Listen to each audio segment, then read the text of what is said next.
Just a few hours from now, we're going to know roughly the average IQ of the typical Tesla shareholder. After all, we've had the opportunity to vote on the most incredible incentive package of all time for Elon Musk to lead the company ultimately to an $8.5 trillion valuation, to deploy 1 million robotaxis, 1 million robots, produce 20 million total vehicles, achieve 10 million concurrent FSD subscribers, and also do a mere $400 billion in EBITDA. Completion of each of the 12 tranches rewards Elon Musk with a whopping 1% additional ownership of Tesla and the same additional voting share. As I've said, I personally expect this will pass with flying colours, but then again, you never know. By the way, here's how to determine the average IQ of Tesla shareholders across the board. Whatever percent the vote in favour of Elon Musk's compensation package achieves, add 2 standard deviations to that number, and you've got the average Tesla investor IQ. I'm not even kidding. So let's see some of the last minute discussion. Start by just clarifying some things for our audience. Now that the proxy's filed and the proposed compensation plan is out there, have you continued to be engaged with Tesla's special committee, or was that work finished? No, we've still been very actively involved with the special committee throughout this whole process. Obviously, that was just the start of it to kind of work with them, but we're working with them ongoing, and they've been engaged with all their advisors and legal advisors along the way. And since the proxy was filed and shareholders became aware of the terms of the proposed compensation agreement, what is it specifically that you have been talking to the special committee and the board about? Well, the issues that most people see every single day, a lot of the headlines that come up, and then how can we proactively really address those? And more importantly, it's just really to make sure that it's clear. Obviously, as your viewers certainly saw, the proxy advisors came out and actually commented on the plan and some other aspects as well. And then we just wanted to make sure that the shareholders, not the proxy advisors, were very fully informed about what the plan is and why this is different from what the ISS or Glass Lewis is really reviewing. Just to translate there, Glass Lewis and ISIS have been making comments that are completely detached from the reality of this compensation package, almost as if their agenda is to signal that Elon bad and that they know that Elon bad, as opposed to actually give their reasonable, fair and logical suggestions and input to shareholders as to what this package is and whether voting in favour is in their best interest. Spoiler alert, it is, or not. So the biggest headline of this week is that Norway's sovereign wealth fund came out and voted no against the proposed pay package. Not an advisory, but an actual shareholder, I believe Tesla's 9th biggest shareholder. And their argument was very simple, that they appreciated the significant value that Mr. Musk has created, but argue that this proposal, the total size of the award is too great, and like the advisory services, they're worried about dilution. Could you respond to that? Total bullshit reasons. They're not reasons. They're emotions. They're virtue signaling. First and foremost, having an objection to the total size of this compensation package, it's tied to truly absurd, unprecedented operational milestones and a market cap milestone. The value of Tesla since this was first proposed would need to increase roughly 8 times to an $8.5 trillion market cap for the final tranche. In addition, $400 billion a year of EBITDA. Never been done before. There are no $8.5 trillion companies today. And I hate to say it, but extraordinary value, if you add extraordinary value, you produce extraordinary results, extraordinary returns for your shareholders, and you're compensated in proportion to that extraordinary value, you can end up with an extraordinarily large total compensation value. It's interesting to me. There's so much discussion around the value of the package, yet so little discussion around the results that are required to achieve even the first tranche in that package. And second of all, this fake horseshit lie about being concerned about dilution, which is absolute bullshit. It's not a serious reason. It's a pretend reason. It's fake. They're lying to you. Per Grok, just to address any of the retards who actually think being concerned about dilution is a legitimate concern here. For Tesla, to reach the very first market capitalization milestone of $2 trillion, when this plan was first announced, was roughly $1 trillion market cap. Tesla's value needed to double. The net result after this supposed dilution concern is that Tesla shareholders have seen a 98% increase in the value of their investment. Oh, that whopping 2%, oh my God, end of the world. Now let me ask you a question. If your investment goes up 98% and the guy that helped the company to do that is compensated with stock options to the value of 2%, how much better off are you as a shareholder? The answer is you're up 98% on your investment, you fuckwit. How about the next tranche? 145%. You notice none of these percentage increases in terms of the value of the investments are negative numbers. Everyone who owns Tesla shares is better off at each of these market cap milestones. In fact, all the way down the end, 12th tranche, Tesla shareholders up 659%. Oh no, the dilution, oh my God. You fuckwits. This is not a real reason. They're lying to people. They're lying to you. The absolute absurdity to suggest that dilution is a concern. Look at the end fucking result, you numbnuts. But again, they don't actually believe what they're saying. They're just making an excuse so they can signal Elon bad and go, we don't really believe Elon bad. Wink, wink, nudge, nudge. We're just concerned about dilution. Idiots. Now, I suspect old mate over here may have a slightly more eloquent way of explaining the exact same points here. Let's see. Dilution part. Yeah, well, first, let me just address, obviously, they also opposed the pay plan on the ratification last year as well. So for me, it was a little hard to understand kind of the rhetoric versus the reality because... Shots fired, bro. He's much more eloquent, but the same thing, right?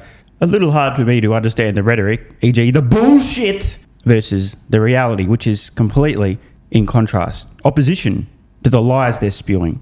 In other words, the reasoning doesn't make sense. It's almost as if they just want to signal that Elon bad and now they're trying to invent a reason why they're voting against Elon. Wink, wink, nudge, nudge, because it's not actually just to tell the world that they know that Elon bad, but because they have some genuine concerns. They've been a shareholder in Tesla since 2011. So right after the IPO, they had a very small position and they've actually continued to build that position to where they are today.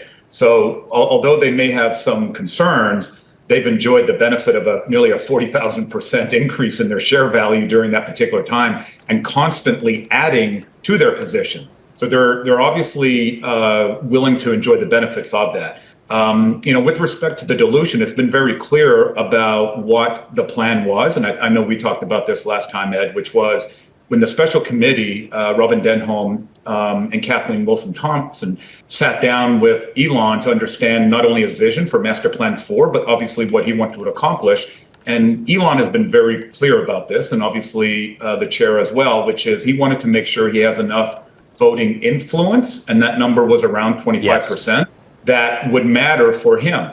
This has been discussed as well, which is the committee reviewed numerous ways of finding a way to actually accomplish the voting and decoupling the economics. And unfortunately, under current exchange rules that we have today with either, NASDAQ, NYSE has the similar rules. You can't go and do a high vote or dual class listing once you've been listed on the exchange. So to translate the jargon, there are special classes of shares that can exist as long as they're set up pre-IPO in the US, where you can have essentially a supermajority voting share, where instead of getting a 1-to-1 ratio of votes per share, you get a significantly higher ratio. It's not possible to create those after the fact. So in order for Elon to get the additional, call it 12%, which takes him to roughly 25% of Tesla's voting control, he needs to have the additional 12% ownership.